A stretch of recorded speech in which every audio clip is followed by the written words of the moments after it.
Hi friends, welcome back to my channel, Make It Make, where I always try to encourage you. If you can't get it to make, then make it make.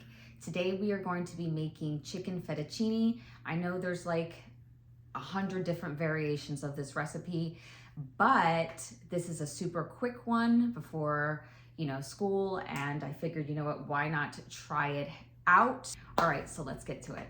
Now, for the recipe says to boil up 1 pound of fettuccine, so I have that here. So as soon as we get to a rolling boil, I'm just gonna throw that in.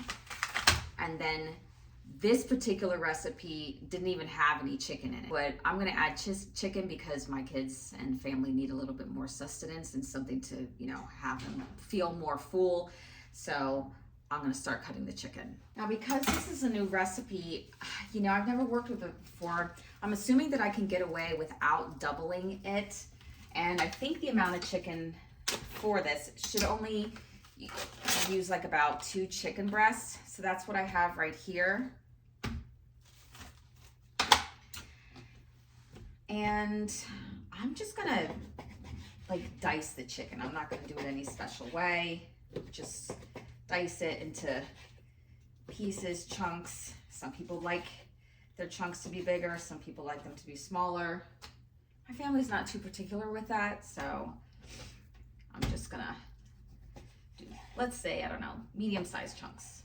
I'm gonna show you around the size that I'm looking at here, just to give you a visual for what we're doing. You certainly can cut it to whatever you want, but this is what I'm thinking.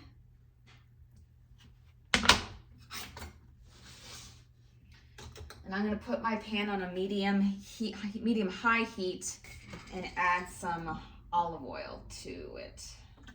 I got my first test and I passed, which I'm super excited about. I was so nervous, like my palms were sweaty and just, but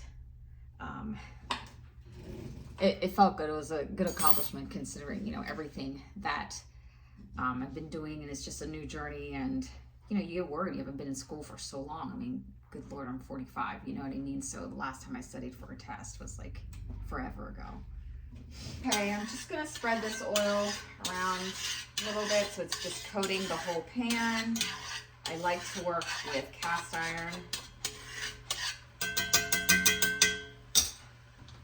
It's like, why not work with cast iron or stainless steel? And I feel like you'll never have to replace or buy new pots and pans.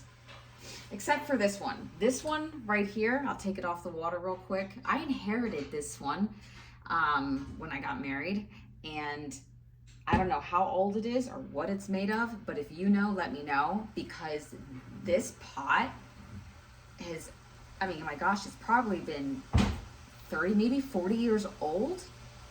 And look at it, it's still strong going. And I had a bigger one too. All right, so right now I'm just gonna place this chicken in my cast iron, and I'm just gonna take some salt and salt my chicken to taste. Same thing with my pepper, same thing.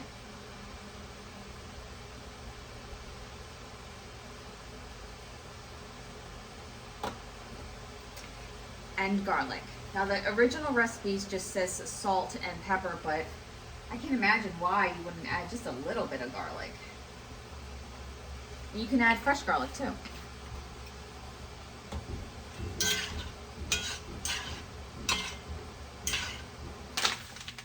Whew. Okay.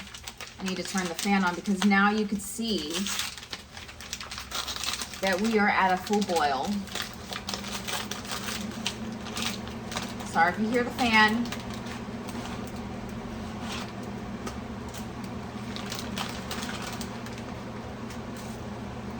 And honestly, as these get soft, you could just break it in half, but I really like my fettuccine long.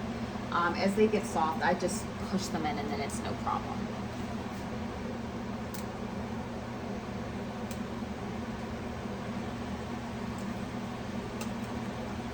See? Only takes a couple seconds. Getting back to our chicken, we put on all our spices and now I'm just cooking it up. I need to shred up 2 cups of Parmesan cheese.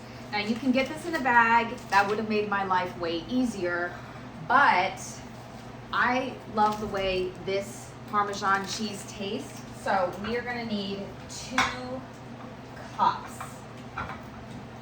All right, so now we're gonna go ahead and make the creamy part of our fettuccine here. We're gonna take a stick of butter. This recipe, again, does not ask that you put chicken in it, so I'm gonna kind of wing it in my own way. But it does say to add a stick of butter for the cream sauce, and I'm just gonna cut that in and allow that to melt with my chicken. All the nice juices that are coming from my chicken. Just gonna add way more flavor to the recipe. Remember, we wanna keep an eye out on our pasta too. Sometimes I forget when I'm doing stuff, you know, with the pasta. All right, we have our chicken that's seasoned with our butter, and we're just gonna add, as of now, according to the recipe, 1 cup of heavy cream, whipping cream. And then we're just gonna stir that up. So we're looking pretty hot here, and that's when I'm going to add the cheese, the Parmesan cheese, and give it a good stir. I did take care of the pasta, by the way. I just drained it. So, like I said, this Parmesan has a really nice melting, it melts really nice, I should say. I don't know if it's called melting point or what, but it melts really nice. I certainly don't want to burn it, okay? So right now I'm on a medium-high heat and it's melting great. I don't want to scorch it, so I'm gonna keep my eye on this. I'm not gonna leave it because then it'll ruin the whole thing. Once I see that all of the Parmesan is melted, then I can go ahead and taste test the sauce to see if I want to add anything else to it. It's looking pretty good. Oh my gosh. It's perfect. So now I'm going to lower down my heat really low because, again, I don't want this to burn. Then the next thing I'm gonna do is just add the fettuccine. I'm gonna take my tongs and mix it up. I should have used my bigger deep dish pan that I had, but this works. And I'm gonna turn the heat off because I want this to set a little bit so it can get thicker. All right, well, this is the end result. And it looks amazing. It's super creamy, fast, and really tasty. I'm so glad I added the chicken. I'm just gonna let it sit for a little bit more so that way it could thicken, or you could add flour if you like, if you want it to go a little bit faster, but just remember, if you do add the flour, it's gonna thicken even more. So be careful, add little bits at a time. Okay, friends, thank you so much for watching me make my night school meals. I hope that you enjoyed this one, and honestly, it was super, super fast to make. All right, as always, take care and God bless.